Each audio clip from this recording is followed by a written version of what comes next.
my sister and I talk about our ancestors all the time. I think about them every single day. I pray to them. I thank them for everything. And I think of all my ancestors that came before me that didn't get to be queer because of these cultural expectations that were placed on them because of the effects of religious colonization and things like that. Let the Christians make you think that we're new, like they've been around forever. No, absolutely. And so I think about that, like everyone who came before me that didn't get to be who they wanted to be or who they are.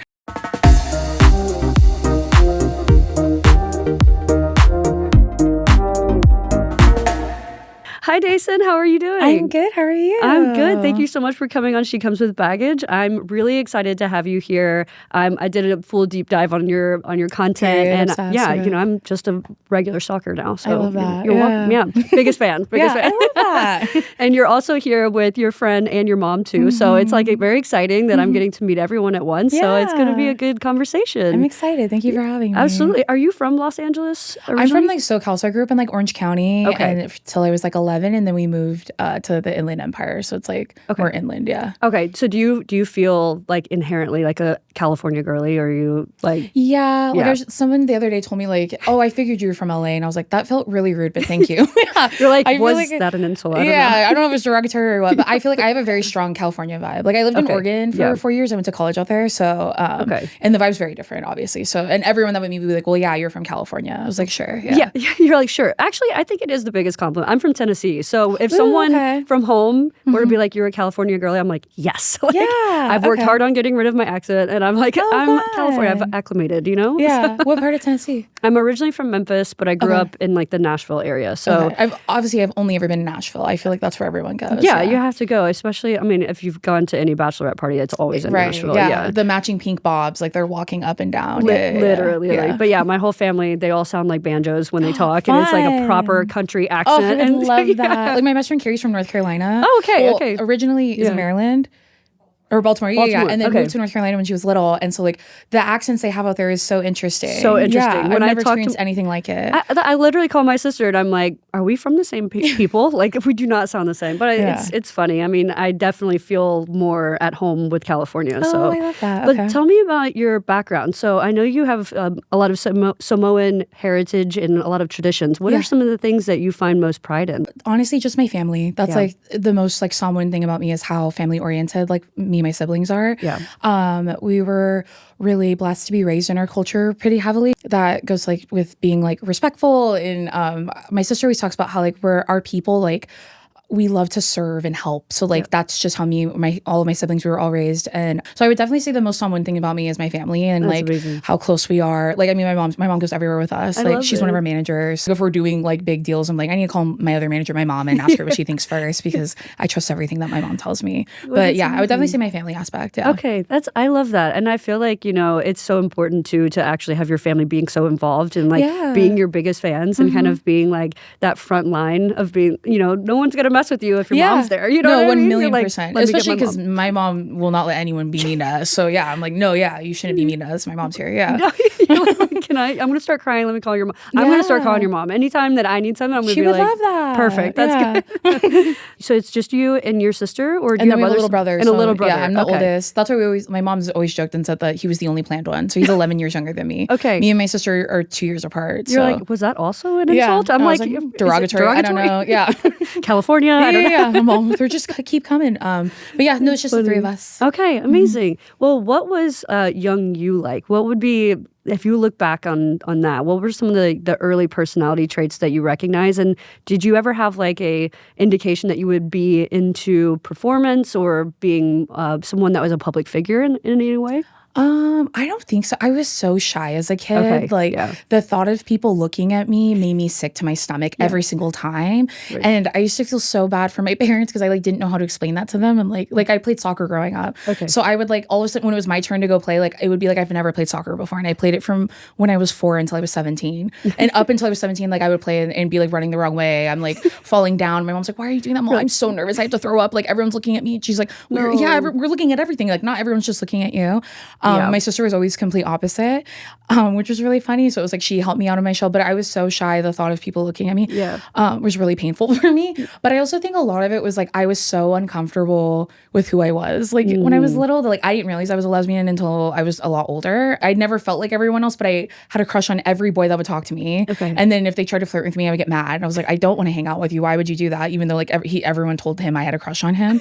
Like I was just always mean to them, and it was because I didn't understand like what that connection was supposed to feel like. I knew I wanted to because like my sister and I grew up loving like YouTube, and like we grew up on Vine and shit like that. So we would want to do a YouTube channel or something fun like this. And so for it to just happen like without like really trying, it was just for fun.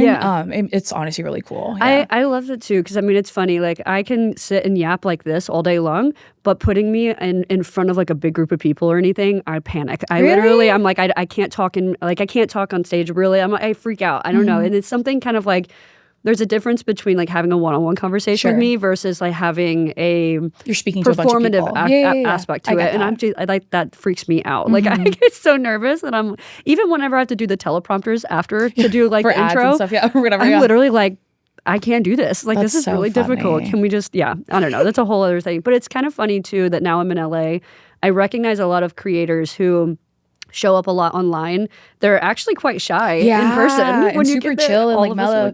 We were like, damn, I thought you were gonna be loud. Like we're going out, and they're like, no, I want to hang out. And you're like, oh, okay, like I don't care. Well, whenever you were growing up, I know you had mentioned that you came out later in life. And do you ever feel like you were truly seen as a young adult or even as a child, especially not understanding your queerness necessarily? I think that's like one of the biggest blessings my family has given me, that like even before I knew I was gay, like everyone still treated me the same. So that's always felt very affirming, because I had so much internalized homophobia for so long. Like I was like actively dating a girl and being like, well, I only like her and boys. We've been together for 4 years. Like I don't like boys. I only like her, but I didn't know that at the time. I felt like, oh, well, if I come out like for real, like everyone's gonna act different, even though like everyone in my immediate family knew I was dating a girl. Like I was kind of projecting and putting that on other people. Of course, and so whenever people ask me like, what was it like coming out, or how can I come out? I never know what to say, because everyone's situation is so different. But I'm also like, I felt for me, the hardest person to come out to was me. Like it was never, I thought it was going to be like coming out to my family, and they were like, okay. My dad was like, okay, but why are you getting a C in college? I was like, right. He's like, you could have 10 girlfriends, girl. Why do you have a bad grade? I was like, sorry. That's my bad. You're like, that's a different conversation. I was like, oh, what are we talking about? But that's why no one cared. Like not in a mean way, just like was like, okay.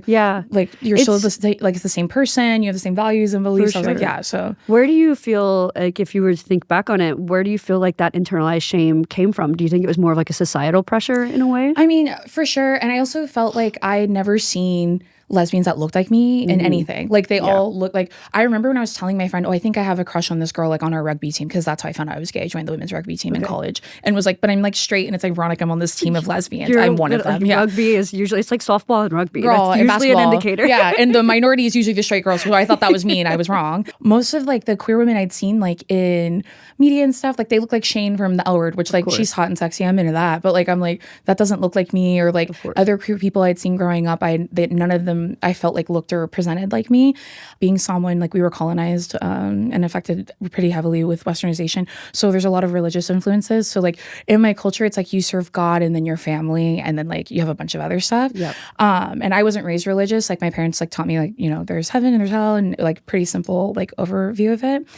So like I didn't grow up with like queer cousins. Like I didn't grow up around like other queer people who looked like me. So like now that I'm out, it's funny, there's like way more of us. I'm like, I knew it. I can't be the only one. Like that's like statistically impossible, you know? You're like, well, it's got to be one of us. And I know there's more. But no, it was just lack of representation. I would say for sure that's why I was like, well, I don't think that I'm like that. Like I never felt like bi fully described me, because it always felt like I'm like 80% women, 20% men.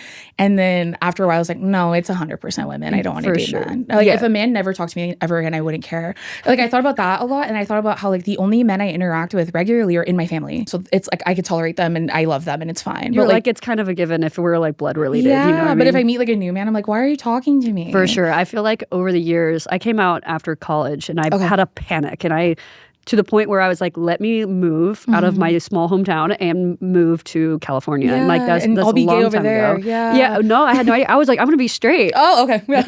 Life had different plans for me. Life was like, we're going to get you there eventually. Because I picked San Francisco not knowing it was the gayest city. I'm like, that's serious. So you just pick things, you're like, that's so straight, it's gay. It's super gay. You're like, rugby? I'm like, no, lots of straight girls play rugby. It's only Ilona Mar. I'm like, see, dang it. Damn.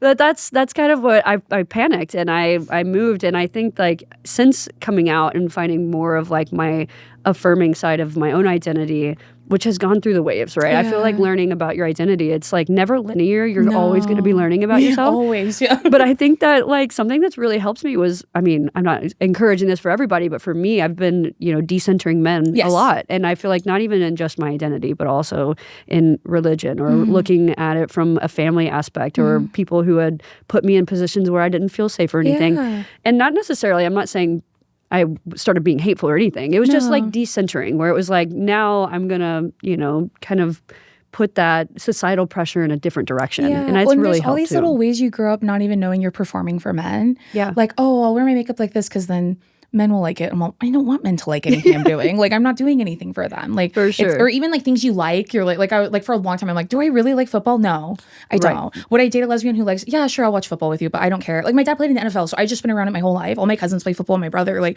I've been around forever. I'm all, I don't care. Yeah, I just want to eat a hot dog and go sit down. You're like, I'm here for this next. Yeah, and everyone's yelling and it's too loud and I don't like it. But like that was like an expectation that I realized that like I was holding on myself. Like, for sure. Like, but when I don't want to talk to men about football, I'm like, I don't even want to watch it. So like, what am I doing? Yeah, no, absolutely. And then it's not even, it's just like hobbies or anything, but it's also like the way that we show up in our bodies, like doing body hair or, trying to wear makeup a certain way, as you said, or even finding this direction between femininity and masculinity. And it's like, okay, am I dressing a certain way for men, even though I've been conditioned to, or is it because I truly feel comfortable in these clothes? And that is something that I've been learning for a long time, because I think in an opposite way, where I was growing up, there was no representation at all. So everyone was like, you're a girl, you should be dressing like this. So I went into a sorority. It lasts like 2 days. I narrowly missed that pipeline. I'm not even gonna lie. I was gonna try and do rugby. Being in a rugby team, anyone who plays in college, it's like being on a really lesbian sorority. Like everyone's sleeping with each other. There's drama. Like it's just it's like not like in sororities that they're sleeping together, but there's always drama. Like, of course, so and so didn't wear the right shoes to this event, and now she's getting a fine, and she's mad because she's late to lunch. Like, there's all these things. It's the same thing in rugby. It's like, so I was part of a sorority. It was close. I mean, I lasted at least 48 hours, and then they were like, wear your shoes, wear your heels, and I was like, no, I can't do the heels. Like, that's where I draw the line. So that was where I started to realize, okay, I'm not dressing for myself, I'm dressing for everyone else. When I moved to San Francisco and I came out, then everyone's like, you're out now, you're a lesbian, you should dress like lesbians. Okay, I missed that too, but yes, I know exactly. You need to shave your head. You're like, okay. Wear a leather jacket with 2 girls kissing on your shirt, and now you need to wear a backwards hat. You. And walk with a swagger. And I was like, okay, that doesn't feel right either. And it's just been like this whole unpacking. And I mean, I've been out for several years, like over a decade, and like still to this day, I'm like, do I feel comfortable with this? You catch yourself kind of falling into old patterns. I feel that 100%. No, absolutely. Prior to doing the podcast, I did a lot of LGBTQ travel advocacy. So talking a lot about, different parts of the world and how they recognize LGBTQ people. And, in Samoa, it's also, there's been a long history of recognizing third gender. So there's a part of that where there is a little bit more understanding. But when it comes to queerness, it's a little different. So even still to this day, gay men are criminalized at being identified as queer. Whenever you were growing up, or even now, is there a cultural expectation to where you felt like you also had to either dim your identity, or is that something that kind of evolved over time? No, 1,000,000%. Like, I was like, oh, are all these people still going to talk to me and my family, like, if I come out with my girlfriend, like, or my ex? But like, I'm like, are they going to be weird if I do this? Like, I don't want them to treat, my parents differently because my parents love me as me and they don't care what I'm doing. Like, not that they don't care, but they're like, be yourself. And they embraced me and they loved my ex and all this stuff. Are they going to treat my entire family different? Like, my family's religious. So like, my mom's side is Christian, my dad's side's Mormon. So that's why they were like, we're not going to pick one, just like, this is what we're doing. For sure, I felt embarrassed, and that was a huge expectation. I'm also the oldest, so I'm the oldest grandchild on both sides. I'm the oldest of my parents. Like, there's just huge expectations on my shoulders, for sure. And not even necessarily to like date a man, but to like I felt like not from them, but like culturally, I felt like this expectation to be a very specific version of myself, to be an example to my sister and my brother and my cousins and everyone younger than me or my older cousins that I look up to. That's why it sucks, because like I do, obviously we have third genders, and queer people have existed for a million years, like, and we're indigenous, so like they have been around for a minute, girl. Like they're not like just now. There's just more of us now. You know, but I hate when old people go, you know what, like, how come you have all this new stuff? And I'm like, you think some of you aren't non-binary? You're wrong. No, yes, absolutely. You just don't have the words for it. That's why 100%. It seems like there's so much more, because there's so much more representation and awareness around it. And so it is really unfortunate, because I know that there's so many queer people and non-binary people within my community that probably will never embrace that or accept who they are because of the expectations from our culture. And like, you don't want to like embarrass your family. That's like the biggest thing. Right. Like kind of like in Mulan, they're like, you shamed your family, and that was like the worst thing they could ever tell her. That's how my culture is too. So like everything I do is in honor of my family and my culture. So I will never do anything out of pocket or something that would embarrass them. Absolutely. And so I think to embrace yourself in that way would embarrass your family. It's almost like, this level of respect is such a huge priority, to the point where you almost have to, or feel that you have to disrespect yourself in order to maintain that. Yeah, 1,000,000%. And then that is kind of what creates that internalized shame, which then manifests itself into other things. Like you had said before, being mean to the boys, and you were like, I don't know why I'm being mean. These are the ways that it subtly and subconsciously can affect how you show up with with other people. And when it came to internalized homophobia, how did you start to recognize that maybe this is something internal and that maybe I'm projecting? And how did you start to navigate that and start to accept yourself more? I didn't really start getting into, it's like the 5 stages of grief, like really truly accepting myself until I went through a breakup. Like I dated someone for 8 years, we were engaged. So like in lesbian time, that's like 4 billion years. I say it's like dog years. Yeah, but it's like times 5. I'm like, so 40 years with her. We were engaged for a year. Like I did the whole thing, and then we just broke up because it was like the last 4 years we shouldn't have been together, and I accept that now. And at the time, I didn't understand that. But no, I had always told her, like, if we ever break up, which I hope we never do, I told her I'll probably only date guys. And we were like, yeah. Then we break up. I go, the thought of a man looking at me makes me mad. I'm not doing that. Like a man in my space, I'm mad. Like, what are you doing in here? We live together. I'm like, why are you in my bathroom? It's our bathroom. Yeah, why are you here? We live together. And so I was like, no, maybe I'm just like, because I was always identified as queer. Like I never did lesbian for a really long time. And then after we broke up, it was like, I had no friends. I didn't know who I was. I was not accepting of my identity or me as a person. I was really mean to myself. I was not in therapy. Like I was just going through a lot. Because this is like the end of 2021. So it's like post-lockdown. Like there was just a lot of like mental anguish I was going through.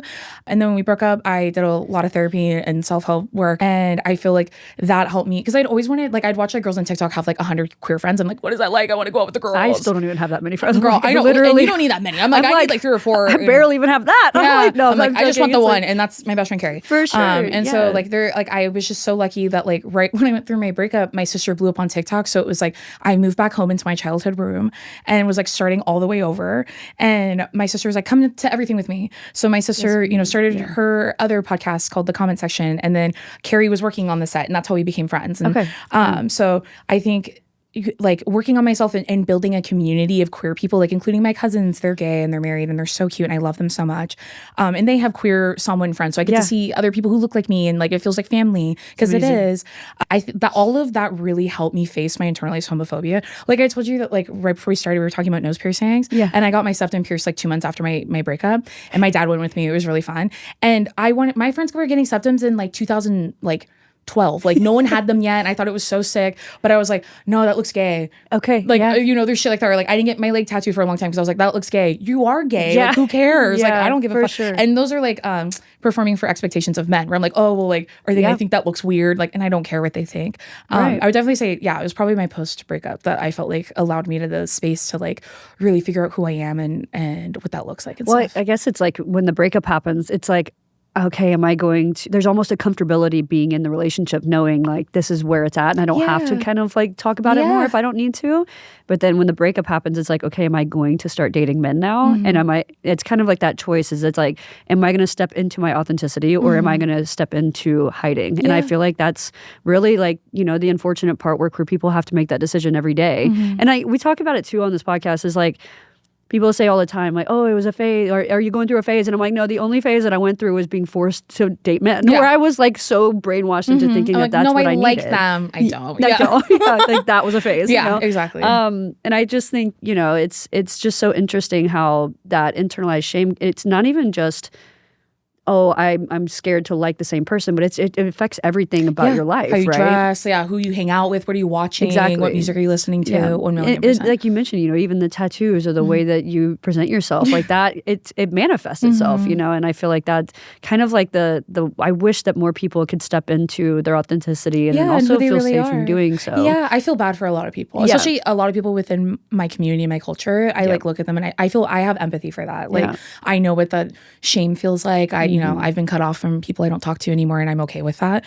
But it took me a long time to get there, and so I get that. If somebody was listening in and maybe they are stepping into, recognizing more things about themselves where they're like, oh, maybe I am queer. Maybe I am, experiencing gender expression differently or whatever that might be on this self-discovery journey.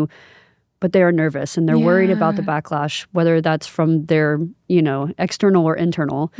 What's a piece of advice that you would give to them? Like, I always advise to do everything in a way that feels safe to you. Like, your safety should be number one priority. But I always think about, like, I've never regretted picking me. Like, whether it's a breakup or whatever, like, I've never regretted being like, okay, I'm going to do that for me. Like, this is important to me. I'm going to get it. Yeah, like, I want to get this tattoo. That looks dumb. I don't care. I like it. I'm going to get it. And then I get it. Go, I love it. I feel like I've anytime I've had, like, been at that type of crossroads where I'm like, do I focus on me? Do I pick what I want to do? Or do I do what this person wants to do? I've never regretted picking what I want. Like, so I would try to show up in the most authentic way that makes sense to you. Even if it's like, I think it's so special watching, like, young queer kids, like, cut their hair for the first time or wearing a binder for the first time or wearing, like, gender affirming clothes. Like, it makes me cry every time. Oh, people react when they watch those soldier videos of them coming home. That's me watching, like even queer kids when they go to prom together and they do those transitions. I cry every time. Because, like, I wish I had this representation when I was little. But I'm so glad that there's, like, a new generation behind us that gets to experience all of that. Absolutely. So, and I love seeing parents that, like, affirm their kids. Like, she wants to cut her hair, I'm gonna take her to cut her hair. He wants to wear a princess dress, he's gonna wear the dress. Like, I don't give a frick. I don't know. I would try to affirm yourself in ways, even if there's small ways that you can do, like, that kind of allow you to pass still, then I would do that too. I fully agree with you. And I feel like it's kind of what you said. It's like when you come out, it's not necessarily like you come out and everything's a set for you and everything's aligned. Like, everything changes. Everything changes because now it's like, okay, I've now recognized that I can step out of this, like, societal pressure of this societal norm. Now what do I want to do? Now I have to start dressing how I want. Now I have to start being around people that you're starting to set boundaries more. Like, there's so much more to coming out than just saying I'm queer, because then it's like, I don't have friends. How do I find friends? Right. And it's community. Like, we talk about chosen family and community a lot, but sometimes that can feel really overwhelming. Yeah, especially it's if like, you're doing it alone. 100%. Yeah, absolutely. So I love that. It's like taking little steps into feeling more like yourself and little bitty things that can make you feel more comfortable in yourself every day is like how you can kind of get there. It's not like this big leap and you have all the answers. Yeah. Absolutely. And what do you feel that now that you're stepping more into your authenticity, what has that taught you about self-love? I mean, it feels like I wasted so much time. Like, I think about this Billie Eilish quote all the time where she's like, being sad is such a waste of time. And I don't know that I fully believe that because I love to be sad. That, like, that's one of my favorite things to do as a Cancer rising. But I think it feels like I wasted time, like, not being who I really am. But at the same time, I would never have gotten here if I hadn't gone through all of that. Yeah. So, like, I could beat myself up as much as I want, but I'm grateful that I got there eventually. I definitely feel like it's given me, like, a confidence that I've always wanted because I know who I am and I'm very comfortable and love who I am, that I think it allows me to, like, be who I've always wanted to be, which so I love it. I'm very grateful that I, took the leap to say I'm a lesbian. I don't know. But because I admitted it, like, on my 30th birthday. Like, we went to San Diego. I love San Diego. And I went with my family and all my friends and stuff. And I was like, I'm going to wear this Dykes Only Allowed tank top to my birthday. And I felt so, like, affirmed in it. I was like, oh my gosh, that's me. Yeah. So, and I'm 30. Like, for so long, I was like, me like guys. I talked to one guy I said I had a crush on. He pissed me off immediately. I go, I don't like men. I was lying. You're like, who's telling me to do this? Girl, like, I was telling like, my sister, he's myself. Annoying. And my sister goes, because you're a lesbian. You're not queer. We're allowed to. I mean, you're queer, but you are a lesbian. Yeah. It's so hard sometimes because it's like, you can hear it from all around you, but it's really got to come from you first, or else it's like, you know, it's never going to truly make sense. No, that's why I said, like, accepting yourself, I felt was way harder than having other people accept me. Yeah, because it was literally like my sister, I'm the oldest also, so my sister is younger than me and we're really close, and I was terrified to come out to her. Me too. And I literally was like calling her and I was like, please don't like abandon me, like love me forever. And I was like, I think I'm gay. And she was like, bitch, I know that. She was like, I've known that for a long time. Did you see your baby photos? Like, you looked gay. You're like, right. Yeah, I was like, interesting. One, I'm kind of upset that you didn't have a more excited reaction, but also, okay, why didn't you tell me? Yeah, you know, you could have saved me so much time, girl. Yeah, like, you could have saved me so much time, so much like anxiety. Yeah, but I get it. It's like some people don't want to like take that self-discovery away from you, but it's just so funny when I look back on it now and like it's just like, damn, how did you know before me? Yeah. You know what I mean? It's no, like, my sister, after I told her, she was like, what? And then thought about it a little bit. She goes, actually, that makes sense. Yeah, I could see it. Yeah. She's like, it's all adding up now. Yeah, for sure. Well, I know you mentioned before that you came out of an 8-year relationship and it was also an engagement as well. What about, you know, that stepping into your first relationship? And I know that, like you had mentioned, were you still closeted at the time whenever you first started? Yeah, and I also I wasn't allowed to date boys in high school, so I met her like my freshman year. So it was even more confusing, like trying to explain to people that I'm dating a girl, and they're like, "Well, are you gay?" And I'm like, "No, I'm being gay." I'm like, "No, why would you think that? I'm dating a girl." So she was like my first kiss, like my first relationship ever, the first person I ever went on a date with, like everything first was with her. Right. Yeah. And how did you stepping into your first relationship and also having all those first experiences, what did that change about your perception with love? I mean, my parents have been together since they were, 18, 19, 17, every number I can name. They've been together for 1,000 years. So all I've ever seen is people be in love like that. So I'm like, well, why wouldn't we be in love for the rest of my life? Like, what do you mean? Absolutely. And then when we were breaking up, I'm like, no, we're supposed to be together forever. Yeah. Even though like I tried to break up with her a million times. Like we were trauma bonded because she was my coming out relationship. I was her first relationship. Yeah. So like, it was like, I think we didn't understand that we weren't in love with each other, but we loved each other a lot. Absolutely. And trying to experience that with each other and both being like, it's like two dumb bitches saying exactly. So we're both like, no, I still want to be with you, right? Yeah, me too. And it was like we were just so afraid to like not be without one another. It's also kind of like a lesbian thing too. I feel like we do that. I'll stick around way too long. One thing about me, I'm going to hang out for too long. Yeah, like, I agree. We've been broken up, but it's like I'm still going to be here. Call me if you need anything. You know what I tried that with her, and she pissed me off. I go, no, don't talk to me anymore. This is not going to happen. Yeah, no. It's difficult too. So like when you ended up leaving that relationship and like that, you know, an engagement, that's a big step as well. Yeah. How did you navigate the heartbreak out of that?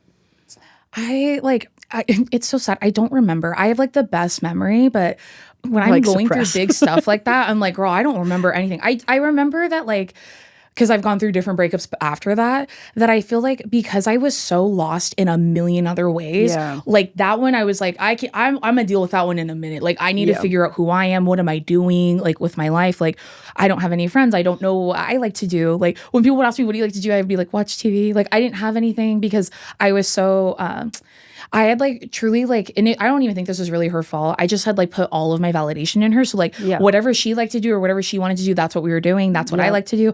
I want to watch the show. She doesn't. You're right. That's dumb. I'll watch the show later. And we were just together for so long, and that wasn't her fault. That's how I was allowing the relationship to be. So it was mostly just me trying to figure out what I'm doing on my own. I mean, I had never lived by myself. Like we started dating when I was a freshman. So like my sophomore year, we were living together in college. Like throughout college, post college, like we were together like every day. And those are all like very formative years as that was well. 19 until I was 28. So that's why it feels like I was married and now I'm doing everything. Like now I'm trying to be a hoe. I'm like, this shit sucks. You're like in my 30s. I'm like, this shit's horrible. Yeah. I'd rather do this when I'm 21. You're like, I have to go to a club on a Friday after 10 p.m. And then again tomorrow. I don't want it. They're like Halloween weekend. I go, I won't be there. No, literally people are like, what are you doing? I'm 33. And so people are like, are you going out for Halloween? I'm like, are we talking about like a day party? Yeah. And then if we're doing a day party, I'm not going to the night one. Right. I pick one or the other. Exactly. I will not be at both. Yeah. I won't make it. And I'm like, I'm supposed to put on a sexy outfit? 2 different ones? I'm not doing that. I'm like, I haven't worn tight clothes in a minute. Like, what do you mean I'm supposed to wear? To me, I was like, I'm just going to wear a wig and then a skirt. I'm like, that's my outfit. Done. Yeah, I don't want to dress anymore. Yeah. No, and I think that is, you know, I'm also just coming out of an 8-year relationship engagement. And it's very similar. Twin, I'm like, tell me what you did. No, girl, I'm just kidding. Yeah. I'll get your septum pierced with your dad. Done. Let's do it. So I feel like, you know, I think that's part of it is like learning who you are outside of the relationship. Yeah, because, that's what I was gonna say. I did a million things that I'd always wanted to try that I was like, she had this like, I don't know how to describe it, but it was like this huge fear of being embarrassed all the time. So me being like a very nervous person growing up and I'm constantly anxious, like I also have a little bit of that. Like, but it would be like, she's like, I won't wear those shoes. Like people will make fun of me. So then like, it would be like subconscious. I'm like, you're right. Why would I wear those shoes? Those are dumb. So like I always wanted to I went through this huge phase where I loved the podcast Smartless. I listened to it every day. It's 3 white men, but one of them's gay. So it's okay. And I was obsessed with it. They made me laugh so much. And they would always talk about doing improv. And so they were like, yeah, we like, oh, so-and-so did the Groundlings, so-and-so did UCB, like so this one did this one. So I was like, oh my God, I want to do improv. When we broke up, I did it on Zoom because this is like 2022 at the very beginning. And it was so much fun because like I love making people laugh. That's like my favorite thing to do. But it's like there's always a delay. So then someone's talking, you're like, you're muted, we can't hear you. I can't yes and when you're muted. So it was humiliating. But I learned a lot in it. And I remember I would tell my dad is like, he gets embarrassed about everything. My sister always says my dad was born embarrassed, and he was like, really? He's like, just constantly it's like secondhand embarrassment, like or it's like firsthand embarrassment. Like he's always, it's all of it. Just like everything. I'm not even joking. He could be sitting in here watching me and he would be embarrassed because he's nervous for me being on a podcast. He's literally like, yeah, come on, man. He would do that every time. Like we did a whole tour last summer and my parents came on the road with us. It was so fun. Like it was like a family band. Like everyone was like in the band and like the Jackson 5, it was all of us. And so I remember my dad, every show he would be being weird and I'm like, what's wrong? Yeah. And then he was like, I'm just so nervous. I go, for what? My dad's not in the show. He's not talking to anyone. He doesn't go on the stage. And it would be like the meet and greets and he'd be in the corner going, God, I'm so nervous. And so he's just constantly like that. So I felt like that's how my ex was, but she wasn't. It was like in a different way. So when I told my dad I was going to do improv classes, he was like, I'm so nervous for you. And this was like when I was living with my parents, I go, oh, gotta go in my room, time for my improv class. He goes, I'm nervous. I go, stop. You're not doing it, girl. It's okay. It's relax, you know? Right. I'm so nervous. When we got our acceptance series, he told me, I couldn't believe you actually did it. Because I'm a Sagittarius. So I'm like, when I think of something, I'm going to do it right now. Like, I'm like, I should do this tomorrow. I want this tattoo. I'll go do it. So I told him, what do you mean? I said I was going to go do it. Yeah. He's like, I just couldn't believe it. And then it was my turn. I was like, oh my God, I can't believe I'm doing it. And he was nervous. It was with someone we knew. I'm like, what's his sign? Pisces. Nerves. Yeah. Okay. Nervous. I'm all anxiety sun, nervous rising. Whatever that one is. Yeah. I'm an Aries Pisces rising. So I'm like, I have like the full sleeve tattoos, make really impulsive decisions, but I cry a lot. You know what I mean? And there's a good balance there. I feel that too. Like, me too, because I'm a Sag sun and then Cancer rising. Okay. So fire and water. Yeah. It's a good balance. Mm-hmm. I think it's the best of, all the 5 elements, why not? Mm-hmm. But that's so funny with your dad. Do you feel like, I mean, it's almost like whenever we date partners, it's like also, I mean, it's a reflection of your parents as well. So it's kind of like, whenever you're stepping out of the relationship and now you're like, oh, I can do things and pursue things on my own and I can take these improv classes or I can wear these shoes or anything. It's also just like reclaiming your independence in a way, who right? You are. Yeah, 1,000,000%. I think that's definitely something that I feel like also with lesbian relationships too, there's like a codependency that starts to form. Bad, yeah. And it's just like, it's natural with all relationships, but I think especially with queer women, it creates a codependency. So whenever you leave that relationship, it's like, who am I now? And so on my own, 1,000%. Yeah. What is your favorite part about learning your independence right now? Was it a recent breakup or no? That was in 2021. Okay. Yeah. So this has been, your self-independence has been like going on for about 4 years now. How do you feel about the progress now? And are you just like feeling more and more yourself again? 1,000%. Okay, that's awesome. I feel like I learn something new about myself every year. I have been like dating around and it's horrible. The lesbian dating scene hates it versus I know you're new back single. It's so horrible. No, the idea of being like, what's your favorite color? I'm like, girl, how many siblings do you have? I kill myself. I don't want to talk about it anymore. I don't want to do it. No. What's your attachment style? No more. You're cut off. No, I don't do dating apps because I get recognized on there and it's humiliating. Like, girl, what am I seeing you? Why am I seeing you on here? You're not. You're blocked. And I turn my thing off. Like, I also just like, I don't know. I don't feel like that's a great way to like, what's it called? Kind of like temp check, like gauge people. Like I want to meet someone either through work or through a mutual friend, or there's like there's a filter there. Because like when I first became single, even when I started dating my ex, it was in like 2012. So that was like right when Tinder came out. I never did dating apps. I never did like you go on 100 dates with a bunch of shitty people. I dated the same person for 8 years. Like you get that, right? Yeah, no, absolutely. And so I remember, and now I'm single. So I'm like, okay, so let me try a dating app. And then I'm like, well, I don't want to link my Instagram because my sister's all over it. And she was like about to become like one of the biggest TikTokers at the time. So I was like, yeah, girl, I can't link that. Then it's like, okay, now I'm more comfortable. And then, but I'm still not going to link my thing on there. But then I'm like, well, now I'm friends with like TikTokers people want to know. Yeah. And then now I have my own platform. Like there's all these like new layers to it that are so frustrating that it's hard for me to gauge people's intentions. That's like probably the most annoying part with dating. I agree. That is frustrating because I'm like, not only do I have to worry about if like you're clout chasing me and my friends, now I have to worry about if you're a shitty person. Like I should only have to worry about that. Like I shouldn't have to worry about the other thing. Yeah, you're like, I already have to like kind of gauge you at your personality. And now I'm like, is there more to the motive different motives. Things? Yeah. And 100%. I think that's difficult too. Like now figuring out what next steps. It's like, okay, well now you go online, but even with just friendships in Los Angeles, I do feel like that's the same thing. Yeah. It's honestly dating people is also like friendships. Like, you know what I mean? Like now I'm just trying to make friends and I'm like, what's your attachment style? I'm like, are we dating right now? But I do think, you come with that mindset of being like, are they wanting something out of me? But then also it's like you go home and you like anxiety driven and then they message you and they're like, I had a great time. You're like, wait, that's great. Like, oh, perfect. Yeah. Perfect. I was just spiraling for no reason. Exactly. Like no big deal.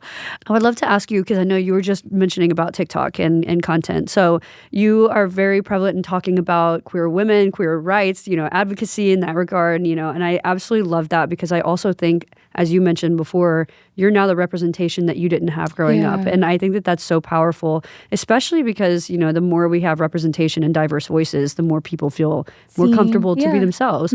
When did your content journey start and what made you want to start sharing your story online? I mean, my sister blew up first. And then when I came home from my breakup, because I moved to New York and then my mom drove back with me for 4 days with 2 cats. It was horrible. And she drove the whole time, so I was just crying. Yeah, y'all did the easy route. No, literally. And I remember when we were getting home, my mom was like, hey, I'm thinking I want you to start doing your podcast for real with your sister, 2 Idiot Girls. Because we had like kind of half-assed it like the year before. And then I was like, I mean, yeah, like I'll try. She goes, no, like you're going to. And she was like, so it became like a passion project, like something for me to just kind of focus on when I'd feel sad. And my sister and I've always wanted to do something together, like some type of show or whatever. I didn't know it was going to be a podcast growing up. We used to joke and be like, they should replace Ellen with us. Like that would be so funny. Because we just like to make each other laugh. That's the whole podcast. I think there's an opening, so you're good. I know, I'm all call me. Yeah.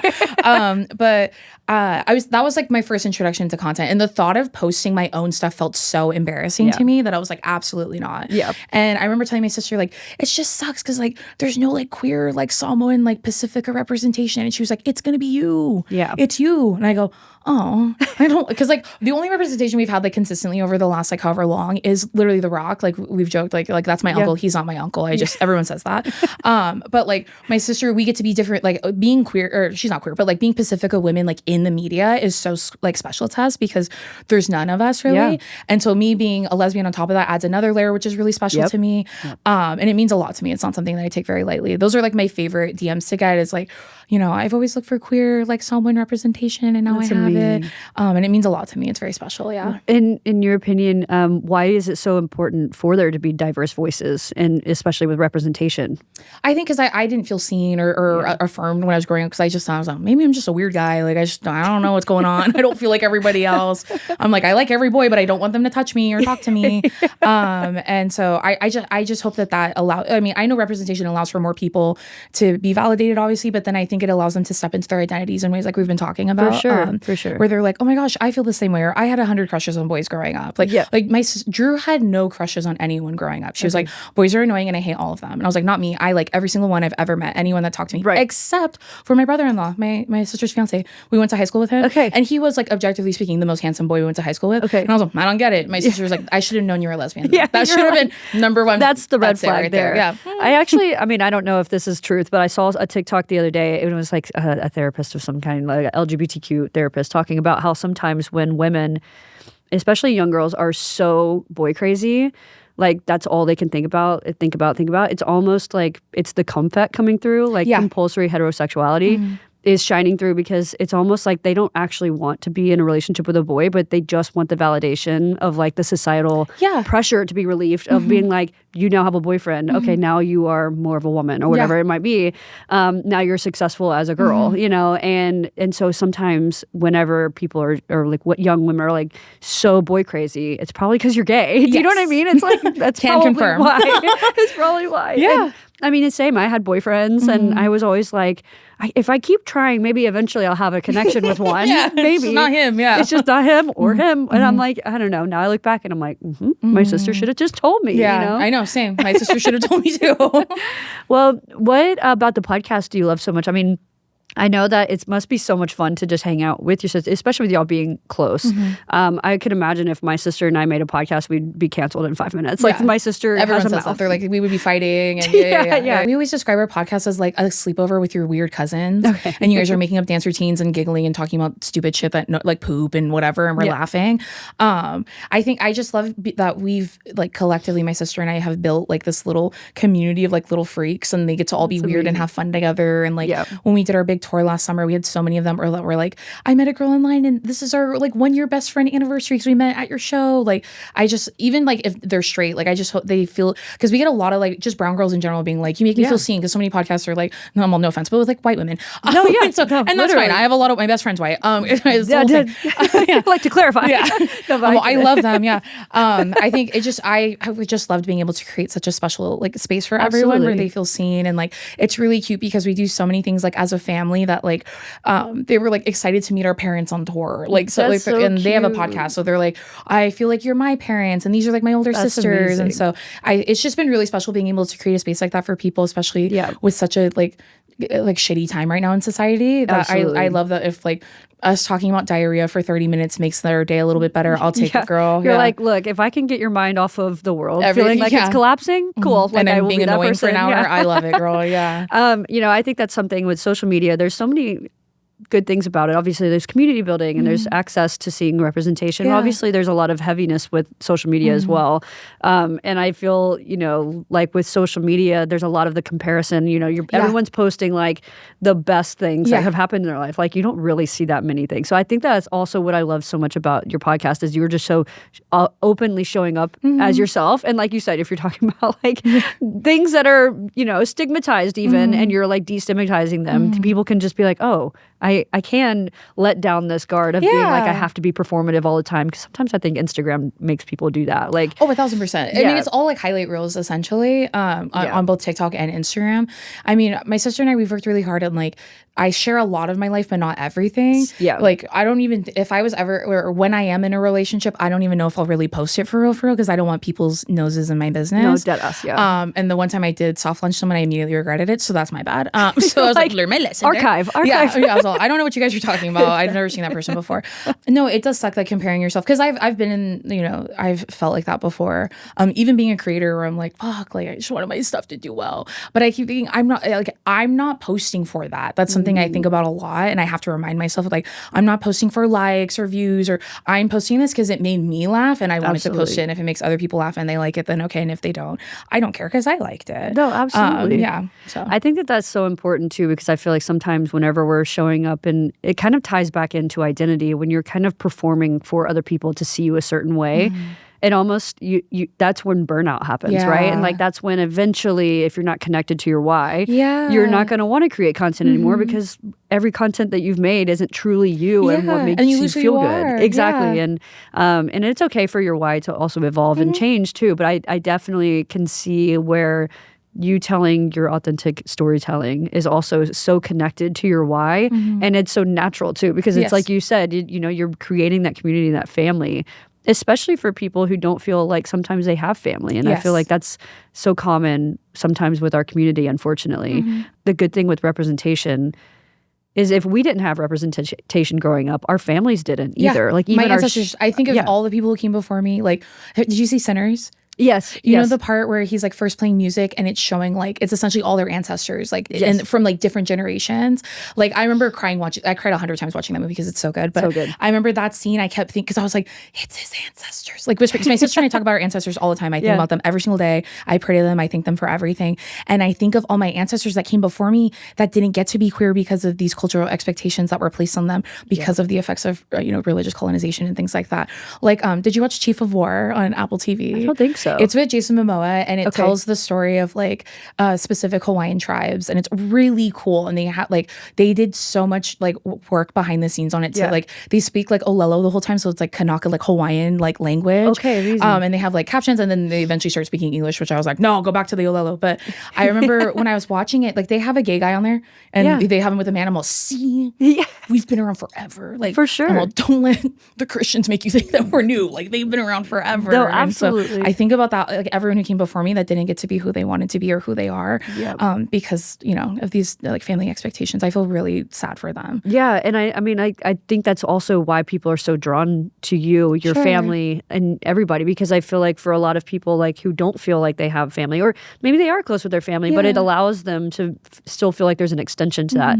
But then also their families can see you and be like, oh, you're happy and you're normal and and you're just like living your best life. So I think sometimes representation's not just for queer people. It's also for the extension of their friends, their family. Yeah. Because I mean, if you think about it, like if I only grew up and there was barely any representation, but the only representation we did have was like toxic trauma, like all this stuff on TV. Like, I'm not that. Yeah. Yeah. And I'm like, but then of course our parents are going to have like this hyper overprotection because they're going to think, if you're gay, trauma. Like people are going to be mean to you. Yeah, exactly. 100%. And so I also feel like telling stories in a different light where it's actually like from a positive lens or even just a silly lens or just being goofy. I feel like those are the stories that truly have impact, like lasting impact. Or even like I think about like movies where I'm like, I don't think every gay movie needs to be this devastating. Like I feel like like why can't we just have fun? Like why are we like this sad? But obviously I think those stories are important to tell too. But I would love for there to be like uplifting, exciting ones, or even like the main character's queerness isn't even like the focal point of the story. It's just like a side note, and he's gay, and they keep talking. Like it doesn't even matter. Yeah, absolutely. I would love also, that too. I feel like sometimes that sneakiness is what is like subconsciously effective as well. Because I was gonna say, but that's why Ellen was so successful. Yeah, because like she never talked about being queer. Yeah, do you know what I mean? Like, she didn't. She never talked about queer rights. That's why I was like, Ellen, you need to talk about trans people, please, Ellen. No, absolutely. But no, that is why, because like she's like a palatable gay, where they're like, well, she doesn't like throw it in my face. And exactly, like, girl, what? Because I said my wife. They're like, that was too much. Yeah. What? You're like, oh, what do you mean the rainbow's offending you? You know what I mean? Where I'm like, don't do that in front of me. Do what? Yeah. No, I'd say it's the same. You know, growing up in Tennessee, where there's a lot of religion and a lot of that's really pressed onto you. And I feel like even where I'm from, it's like talking about being gay is they're like, don't talk about it. We don't talk about, sexuality. We don't talk about politics. We don't talk about money. And I'm like, so what do we talk about? Right. Football? Like, I don't want to talk about that. All of these things affect me. And I don't want to talk about football. Exactly. And I'm like, I wouldn't feel like I need to defend myself if I didn't feel like my life is politicized constantly. My literal like identity, my being is like at the forefront of all this shit. Yeah. Yeah. 100%. And it's like not even as much as like, oh, just, being gay. It's not like the agenda. It's like, oh, I want to get married one day. I want to be able to walk down the street holding my partner's hand and not feel like I'm going to be attacked. Like that's what we're talking about here, and I think that like the more people can see relatability with people like yourself, that's what's going to allow people to open their minds and be like, oh, there's nothing wrong with this. Do you know what I'm thinking about? Yeah, 1,000,000%. I would love to ask you about mental health because I mean, a lot of these tie into when it comes to being a public figure, when it comes to internalized homophobia coming out. Did you ever experience like a baggage, make a little claim? Did you ever experience like an obstacle or a life challenge that really made you have to like reset and redefine yourself? I want me keep bringing up my breakup. You're like, I went on a first date with a girl and she brought up her ex 100 times. That's me bringing up my 8-year breakup. I'm like, let me talk about it. Have I talked about my breakup? I mean, that one, that one, it shook my world. Like, I didn't know what I was doing. I felt like I had to start. I did. I literally had to start all over. Right. She was all I had ever known. Like, I was like, girl, I don't know what I'm doing. Like, I remember the first date I went on after her, I go, I can never do that ever again. It was too soon. So that was my fault. I thought it was like something's wrong with me, but it was like, no, I need more time to like figure out what the fuck I'm doing and who I am and stuff like that. Well, I guess that's also, and just me assuming this, so like that breakup wasn't just the heartbreak in itself. It was also now you have to do so much self-reflection where that is a big life change because that was like, my Saturn return. It was hell and I hated it. That's why one of my friends is going through one right now and I told her, how old are you, dude? She's like, I just turned 27. I go, it's your Saturn return. That's right. I love to blame the planets. It's your Saturn return. I'm here for that. I'm gonna look it up because I'm like, am I in a Saturn return? Maybe.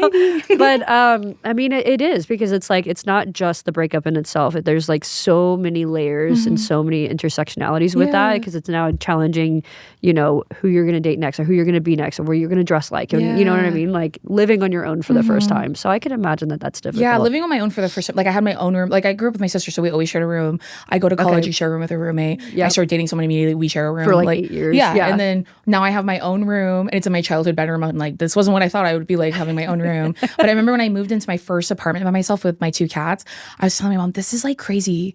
And she was like, it's a 1-bedroom room, you're fine. I'm like, no, but like, I've never had, like, I have my own living room. Yep. And I was just telling my mom that, like, I don't have to ask her, like, what do you want to watch? I'm going to watch what I want to watch. I'm going to eat what I want to eat for dinner. Yeah. Like, that was like crazy for me to do. Because I'm always like, go with the flow. Like, I don't really give a fuck what we're doing. Right. But sometimes I do care. And I do want to do this. And I do want to do what I want to do. Well, but I know you mentioned before too, like even just thinking about it is like you always would say that, oh, I don't watch the shows that she doesn't want to watch my shows. So I would wait until afterwards to watch those. By like, myself. Yeah. You know, and like now that is just like, I mean, it sounds small, but it's not. Like that is something subconscious you stick with where you're like, maybe if I want to do something, I don't even want to bring it up because maybe it won't have the result that I want to. And so then you don't.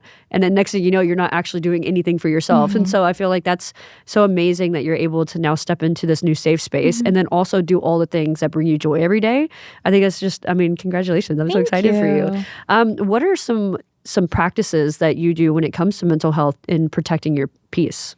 I mean, therapy is like my number one thing. I've been with the same therapist for, I think, 2 years. I started going to therapy immediately after my breakup. I was like, my mom was like, and here's my credit card and you need to start going to therapy. I was like, perfect. Yeah. She was like, just take Let's get that going. Yeah. And I went weekly. I still go weekly. And my new therapist that I've had for the last couple of years, I feel like he's also queer. He's Latino. So everyone's like, man, I'm like, he's gay and he's brown. I'll take it. I don't mind. Right. I feel like having a brown therapist makes a huge difference for me. And also him being queer, because my last therapist wasn't. There's like a shared experience there where I feel like he understands where I'm coming from when I'm explaining certain things or how I feel about, whoever I'm dating or whatever's going on. But I definitely, for mental health, I always talk about therapy. It's such a privilege, and it feels horrible that it's not accessible to everyone. Yeah. But I would for sure say therapy. I journaled a lot after my breakup. Every time I go through a breakup, I'm journaling every single day. I feel like it's time to open up the book. I hate, and like every day, I always joke with my sister that I'm that scene in New Moon where Bella's just sitting in the chair and it's just like twisting around her. I'm all me every time I go through a breakup. It's horrible. Yeah.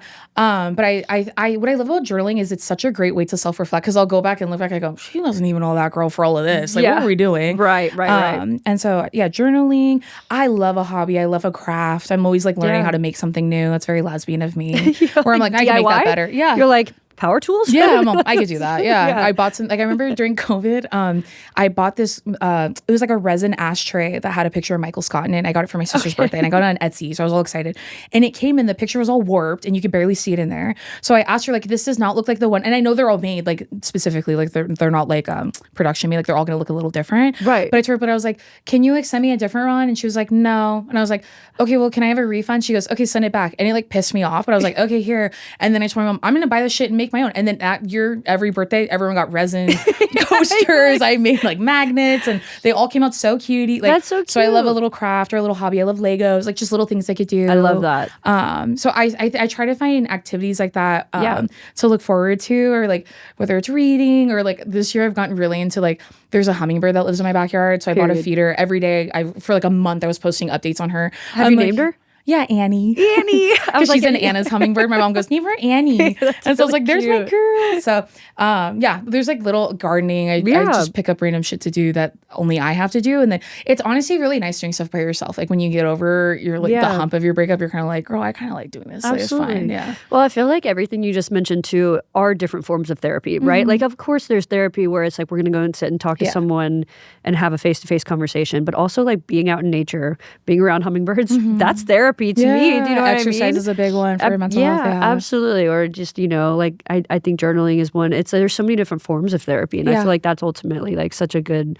And I'm like, should I get a hummingbird? You just buy one hummingbird. Yeah, just one. Yeah, I'm like, it's just spinning around my room. Perfect. Perfect. I'm healed. I'm solved. Yeah, I'm good, girl. Yeah. I mean, I think that, mental health is like such a big aspect of like all of our journeys. And if somebody was listening in and like they are maybe going through a hard time in their life right now and they're starting to feel like the world is really heavy, what's something that you would recommend to them? I remember my mom, I was going through a really tough time, and my mom said, you need to practice aggressive patience with yourself.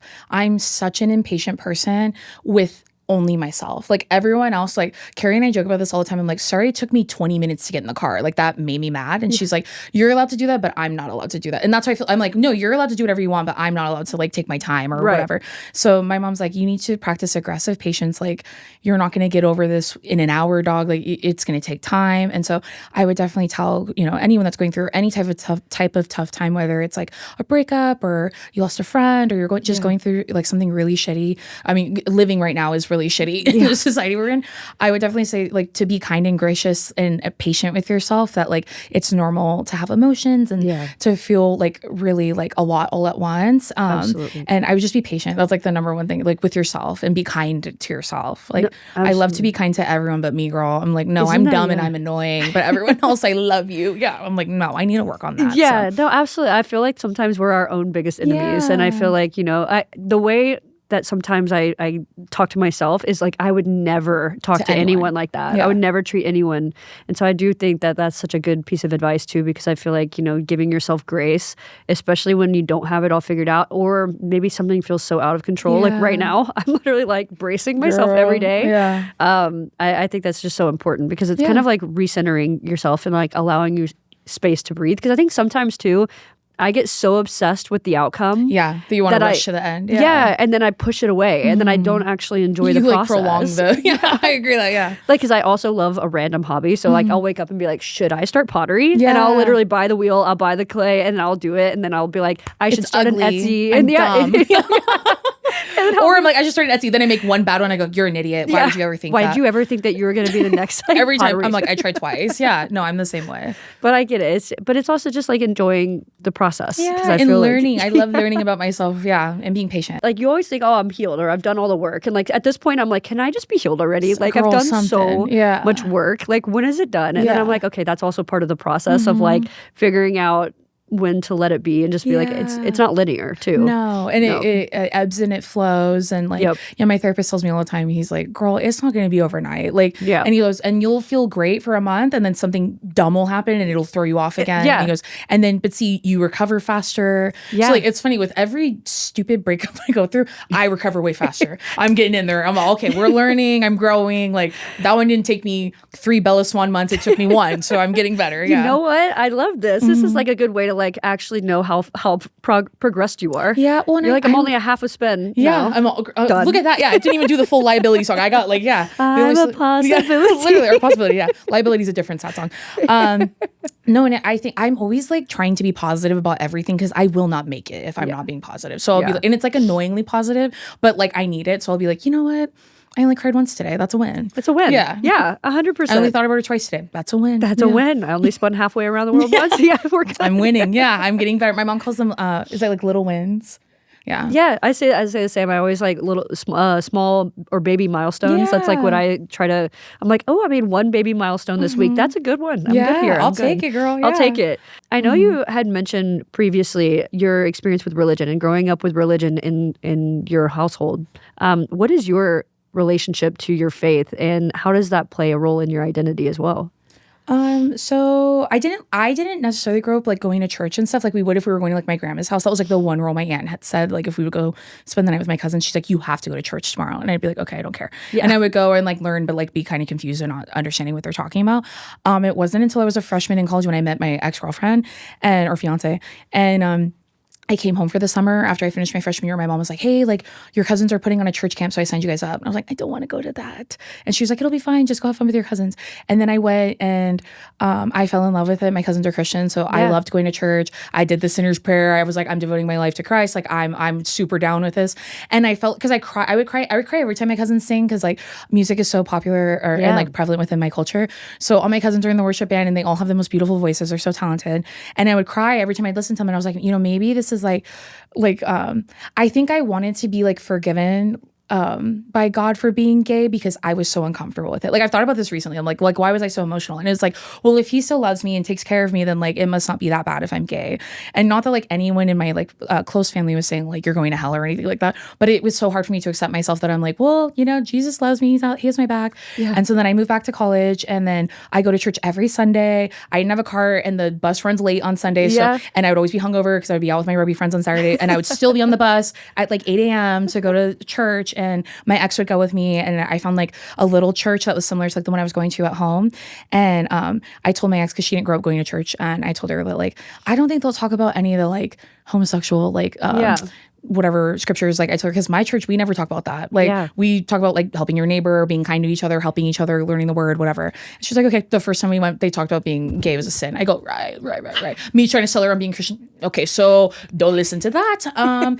And so I remember that was really hard for us, but then we just kept going because I loved going. And so I eventually ended up getting kicked out of that church for being queer. And it was absolutely heartbreaking. And it changed the way I looked at how religion was. And it took me a long time to become, like I didn't want to go to church anymore when I went home, but I would still go to like, because my family was going, but I was like, I don't want to listen to any of course. Well, because then it feels like a personal attack on you. And it's not all churches, like it might have just been that experience as well. Because like you said, you had such a beautiful experience with it. And then you had this one church that like immediately you were like, oh, the first opening line Girl. is like, and I just let it go. And we kept going, and I love to like volunteer. And we were also like the youngest people going. I think I was only like 20 at the time. So like everyone going is like families. There's like parents, kids. And so they'd be like, oh, we need Sunday school teachers. So I signed up, and then because I was thinking, oh, if I learned how to teach Sunday school here, I could teach it at home, like with my cousins. Because everyone in my family, they're all like running whatever at the church, like music, and they're doing the techie stuff, like the pastor, like all of them. So I wanted to be part of that too. So when I got back home, and so then they kept like ignoring my like requests, and they would talk about it every week, and I'd be like, damn, I guess I don't know if they're not seeing my name or what's going on. And so I would email them and be like, yeah, like let me know, and no one would respond. But I thought maybe they're just busy and like backlogged. I don't know. And it was a small church, so that makes no sense. So me being positive, I'm like, they're so busy, they don't have the time to look.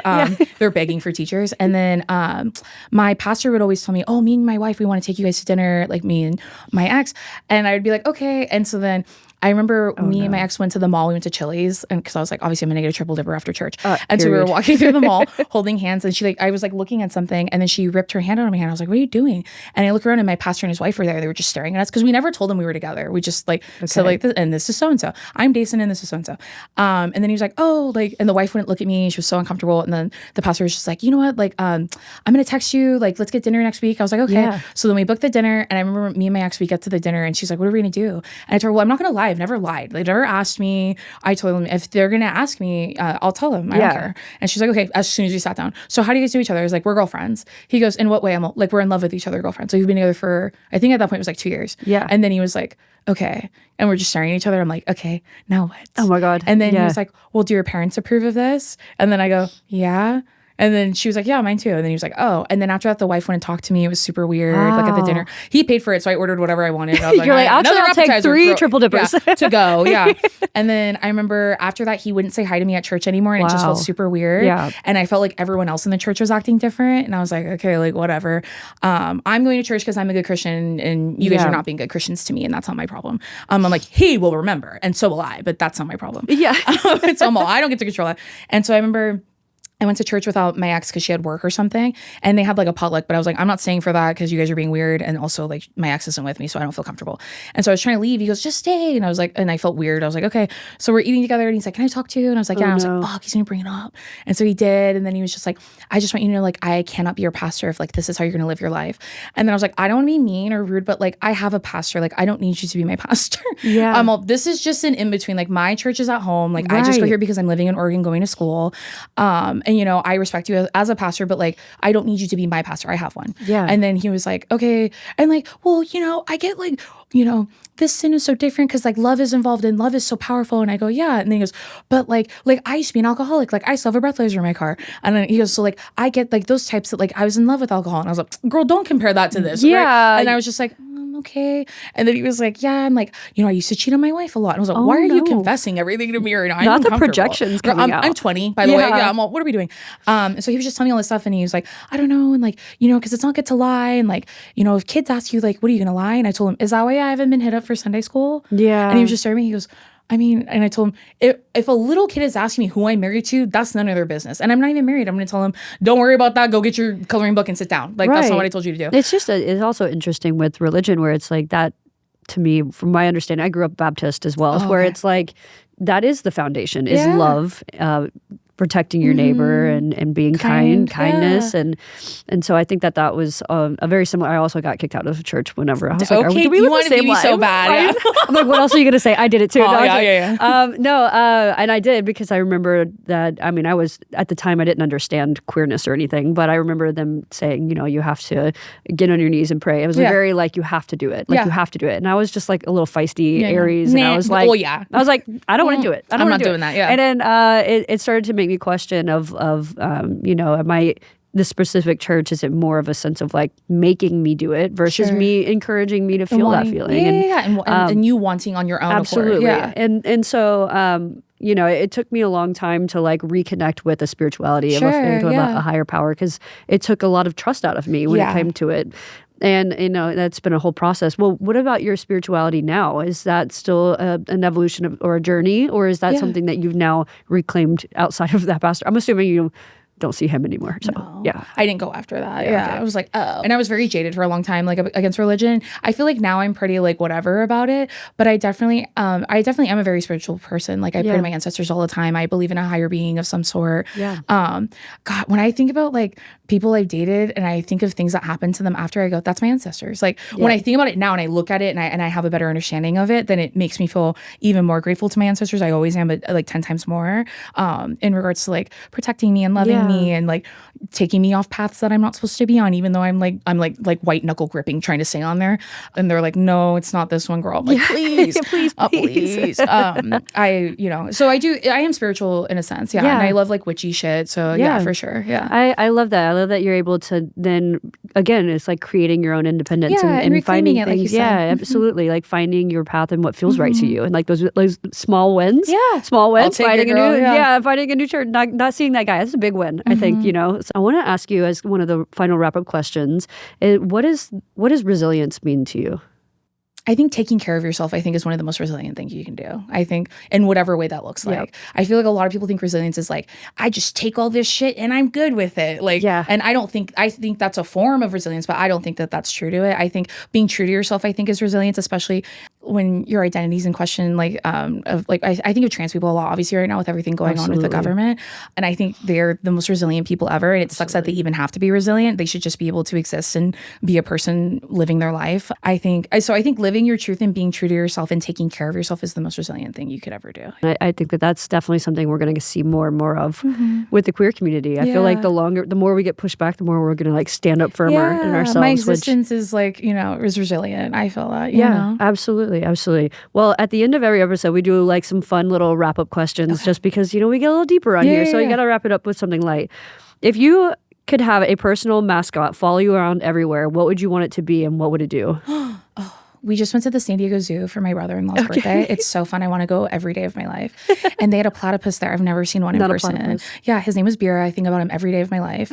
And they're nocturnal. So like we did they call it roar and snort. It's so cute. You're like, oh, I'll die here. And you get to stay in these little like Indiana Jones like tents on the property. Stop. And they take you on private tours. So we got to see Bira at nighttime. We went on a nighttime tour. They're like, you guys, he's like a little party animal. Like he's only up at night because he's on Australia time. That's what they're saying. So like he's ahead of time. He was spinning and doing all these tricks, and I wanted to like squeeze him. Like he was so cute. Yeah. So probably him. Bira from the San Diego Zoo Safari Park. Period. Yeah. I would have never guessed that the word platypus was about to come out of your mouth right now. I want him. Yeah. I want the platypus. The only from the San Diego Zoo. Yeah. He's like me. I know. He's like period girl. Yeah. If you can let everyone know where to follow you on social media and how to connect with you. So you can follow me on TikTok and Instagram at Deison Afualo. And then I have a podcast with my sister Drew Afualo called Two Idiot Girls, and we post every Tuesday.